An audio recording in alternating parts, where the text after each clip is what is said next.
Selamat sore Bapak Ibu Saudara-saudari semuanya. Senang kita bisa jumpa lagi di dalam acara atau program kita Selah yang kita percaya setiap apa yang disampaikan, apa yang dibagikan dapat menjadi berkat untuk Bapak Ibu Saudara semuanya. Mari sebelum kita mau menyembah Tuhan bersama, kita mau bersatu hati berdoa dan kita percaya Tuhan hadir di tengah-tengah kita. Mari kita berdoa. Tuhan, terima kasih untuk kesempatan kembali kami bisa mengambil waktu untuk tenang sejenak, untuk mendengar firman-Mu, untuk mengambil waktu menyembah Engkau. Biar Engkau sendiri yang hadir di tengah-tengah kami. Kami berdoa biar Roh-Mu sendiri Tuhan yang menuntun kami, yang memimpin kami dan memberikan kami iman, memberikan kami pengharapan bahwa apapun keadaan kami terus memiliki Allah yang besar. Terima kasih Tuhan. Kami mau menyembah Engkau dan kami percaya Kau menyatakan diri-Mu bagi kami. Di dalam nama Tuhan Yesus kami berdoa. Amin.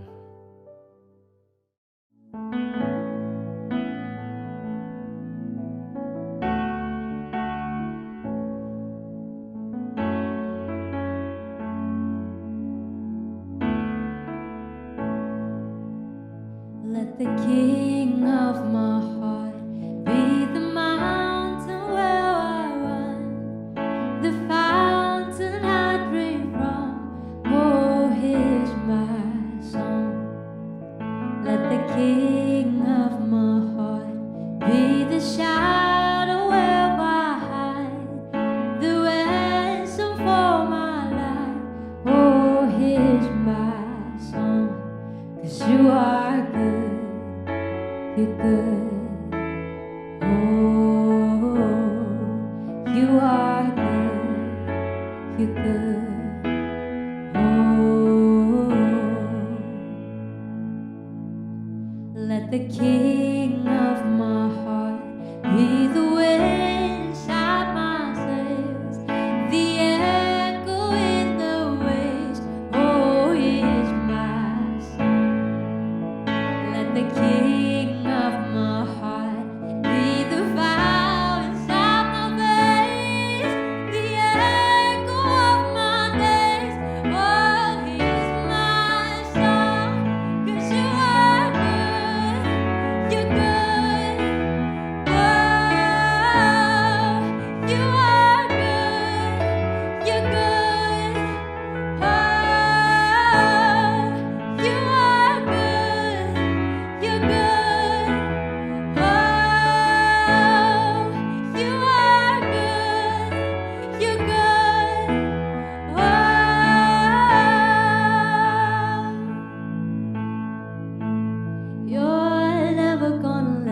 You're never gonna let me down. You're never gonna let me down. You're never gonna let me down. You're never gonna let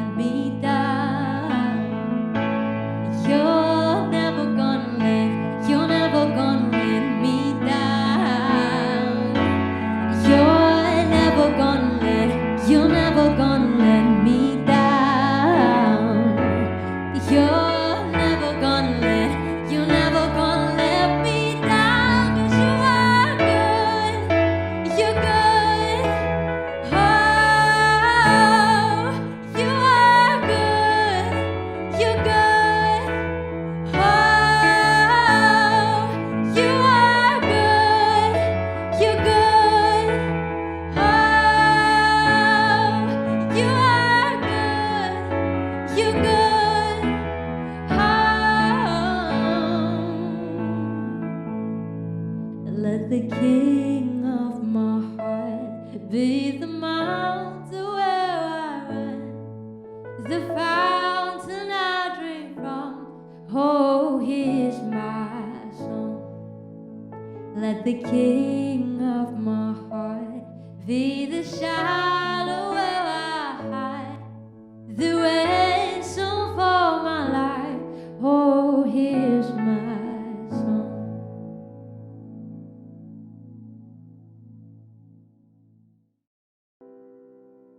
Kita sering mendengar istilah atau quote seperti ini.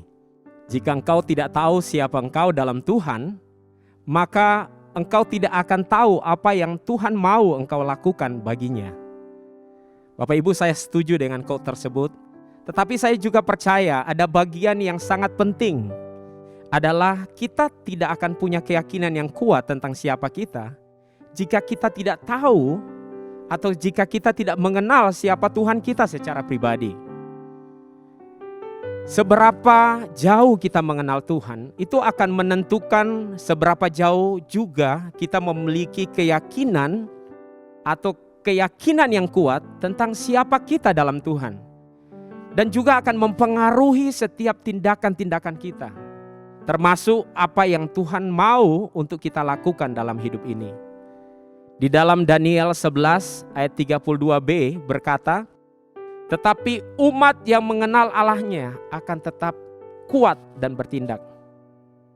Kita tahu cerita bagaimana beberapa dari orang muda Yehuda, termasuk yakni Daniel, Hananya, Misael, dan Asarya, yang berada dalam pembuangan di Babel. Mereka dididik selama 3 tahun dan sesudah itu mereka harus bekerja pada Raja Nebukadnezar. Dan dari cerita tersebut Bapak Ibu, bagaimana mereka memiliki ketetapan di dalam hati mereka. Ketetapan di dalam hati mereka kepada Allah begitu kuat. Bahkan mereka memilih untuk tidak memakan makanan raja, tidak menyembah patung yang dibuat oleh raja, meskipun resikonya mereka harus dimasukkan ke perapian. Bahkan Daniel pun harus masuk ke gua singa, tetapi tetap dalam lindungan Tuhan. Dari ayat tersebut kita mau belajar Bapak Ibu Saudara semuanya, bahwa hanya umat yang mengenal Allahnya, hanya umat yang memiliki hubungan yang dekat dengan Allahnya, yang akan tetap kuat, yang akan tetap kuat dan bertindak. Kita akan mulai dengan mengenal Allah.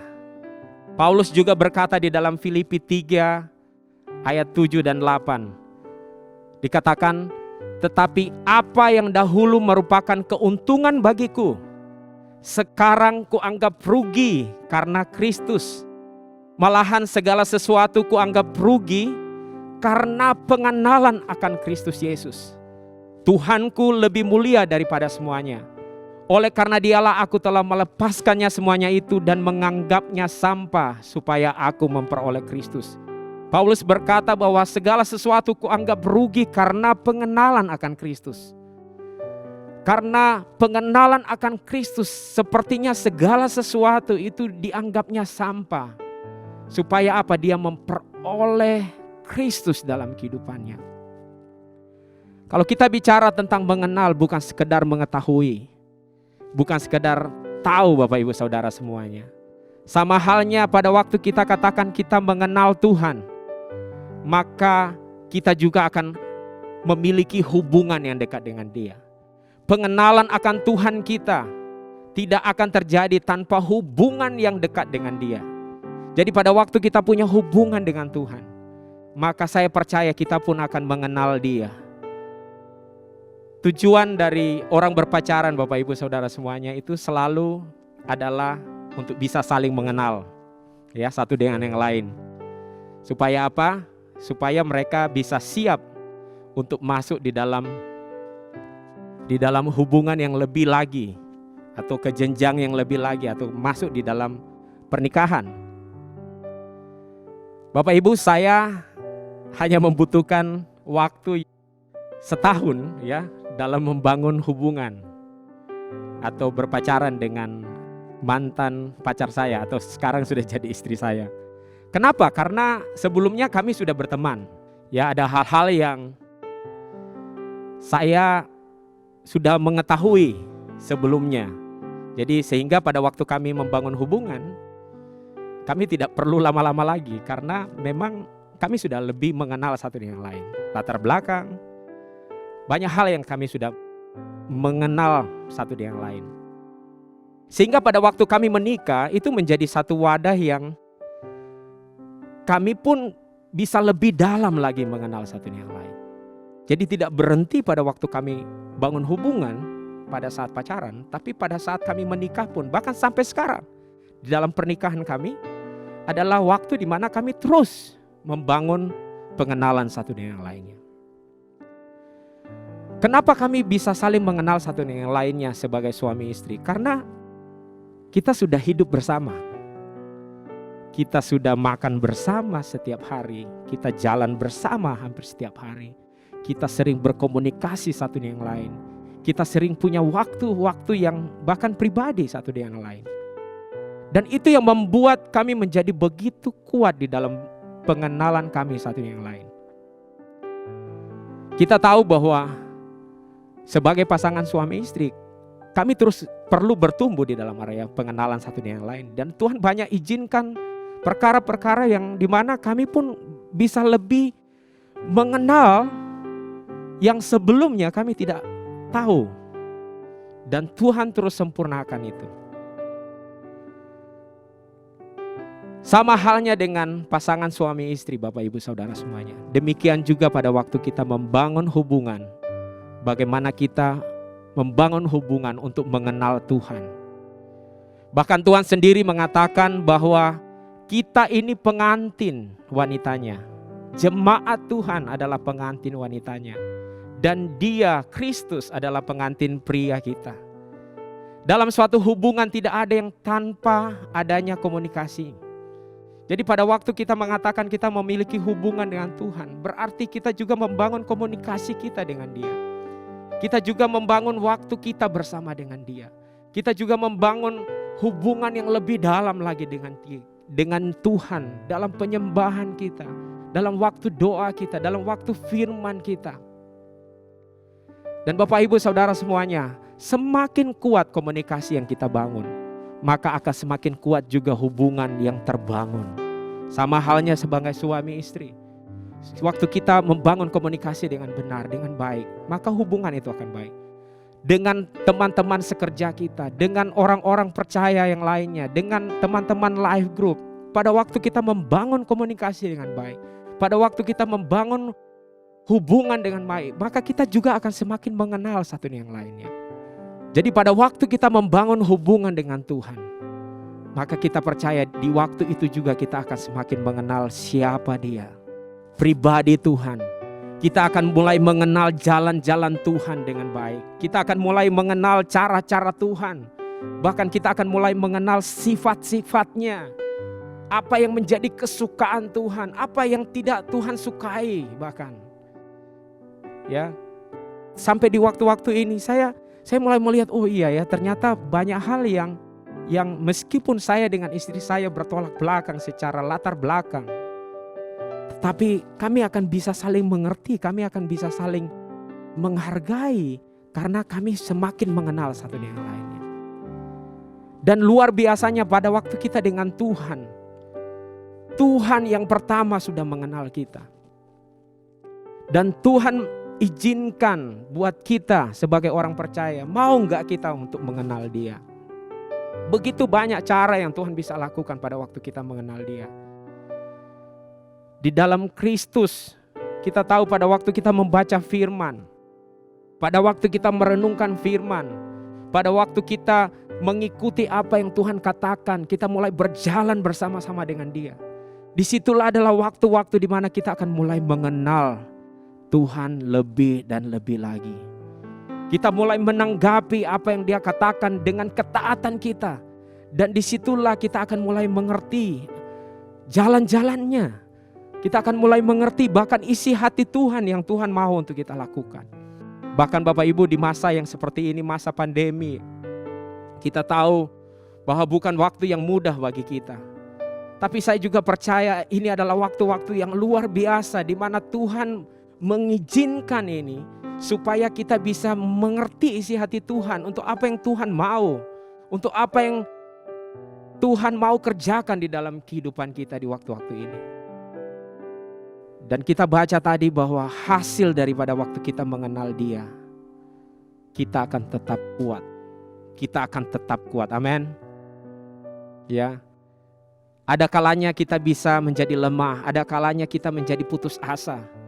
Tetapi pada waktu kita punya pengenalan akan Tuhan, pada waktu kita bergantung sepenuhnya pada Tuhan, pada waktu kita berpegang pada Tuhan, Dia yang terus menjadi kekuatan bagi kita. Kita tidak mudah lemah jadinya. Meskipun keadaannya sepertinya sulit, Meskipun situasi sepertinya berat, tetapi Tuhan tetap menopang kita. Dan tidak berhenti di situ Bapak Ibu Saudara semuanya. Tuhan katakan kita akan tetap kuat, tetapi kita juga akan bertindak. Bukan saja kita kuat, tetapi justru dengan kekuatan yang Tuhan berikan, kita akan terus bertindak. Kita akan terus menjadi berkat bagi banyak orang. Kita justru akan membawa pengaruh di masa-masa yang sepertinya sulit hari-hari ini, waktu-waktu ini. Dua hal yang kita bisa lakukan adalah pada waktu kita kuat, kita akan bertindak. Bukan untuk kita pribadi, tapi justru kita akan terbuka dengan apa yang Tuhan mau lakukan melalui kehidupan kita. Hasil dari pengenalan kita akan Tuhan. Kita semakin dekat dengan Tuhan. Tetapi kita juga akan mulai menjadi pelaku firman. Kita akan jadi orang-orang yang membawa kabar keselamatan. Kita menjadi orang-orang menjadi pelaku-pelaku daripada firman Tuhan. Kita tidak berhenti di tempat di mana kita hanya mengenal Dia, tapi kita juga akan terus melakukan apa yang Dia mau untuk kita lakukan. Saya akan menutup dengan firman Tuhan. Di dalam Filipi 3 ayat 10 berkata, "Yang kukehendaki ialah mengenal Dia dan kuasa kebangkitannya dan persekutuan dalam penderitaannya, di mana aku menjadi serupa dengan Dia dalam kematiannya, supaya aku akhirnya beroleh kebangkitan dari antara orang mati." Yang kukehendaki ialah mengenal Dia. Paulus katakan yang kukehendaki ialah mengenal Dia. Mari kita membangun waktu-waktu dengan Tuhan di waktu-waktu ini. PPKM kita banyak waktu di rumah, kita banyak waktu dengan keluarga, bisa luar biasa. Tapi lebih daripada itu, mari kita punya bangun waktu kita dengan Tuhan lebih lagi. Dan kita percaya ini menjadi kekuatan kita, bahwa ada kuasa kebangkitan Kristus yang menjadi jaminan bagi kita, yang menjadi kekuatan bagi kita. Bahkan kita percaya kita memiliki pengharapan yang besar di depan. Kita tidak takut apa yang akan terjadi di depan. Karena apa? Karena Tuhan beserta dengan kita. Karena Tuhan selalu bersama-sama dengan kita. Tuhan yang melindungi kita. Kita mendengar memang banyak cerita-cerita, banyak kabar-kabar yang bisa saja menyedihkan. Banyak orang-orang percaya yang dipanggil Tuhan. Tapi sebagai orang yang mengenal Kristus, kita tahu juga bahwa kita bisa saja bersedih. Tapi kita bersedih bukan seperti orang-orang yang tidak punya pengharapan. Kita tahu pada waktu mereka sudah mengenal Kristus, mereka sudah bersama-sama dengan Tuhan. Dan justru pada waktu-waktu ini juga akan membukakan kita. Pada waktu kita mulai mengenal Tuhan, kita juga akan punya kerinduan untuk memberitakan kebenaran itu. Untuk memberitakan bahwa hanya Kristus yang menjadi jalan, menjadi kebenaran dan hidup bagi setiap orang yang mau percaya kepada Dia. Jadi saya percaya Bapak Ibu Saudara semuanya, kita dikuatkan dengan firman Tuhan ini. Bahwa pada waktu kita mengenal Tuhan, pada waktu kita mengenal siapa kita, siapa Tuhan kita, itu menjadi pedoman, menjadi kekuatan. Kita tetap kuat di segala situasi, dan supaya kita akan terus bertindak, kita akan terus melakukan firman Tuhan. Bahkan situasi tidak akan menghalangi kita untuk melakukan yang terbaik bagi Tuhan. Jadi saya percaya firman Tuhan memberikan kekuatan bagi kita. Jangan menyerah Bapak Ibu Saudara semuanya.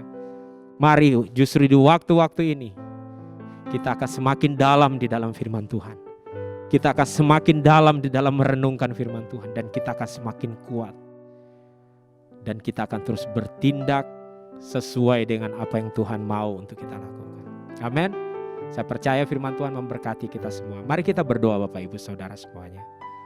Tuhan, terima kasih untuk firman-Mu yang memberikan kekuatan bagi kami, yang memberikan pengharapan bagi kami, bahwa pada waktu kami mengenal Engkau, pada waktu kami memiliki hubungan dengan Engkau Tuhan, kami percaya bahwa kami akan tetap kuat di segala situasi, di segala keadaan kami akan tetap kuat. Dan tidak berhenti di situ Tuhan, kami akan terus bertindak, kami akan terus melakukan apa yang Kau firmankan bagi kami. Terima kasih Tuhan, kami bersyukur untuk firman-Mu. Dan kami kembalikan segala hormat, segala kemuliaan hanya bagi Engkau Tuhan. Nama Tuhan dipermuliakan melalui kehidupan kami. Terima kasih Tuhan. Dan kami mengucap syukur, hanya di dalam nama Tuhan Yesus kami berdoa. Dan mari yang percaya bersama-sama katakan, amin. Tuhan Yesus memberkati kita semuanya.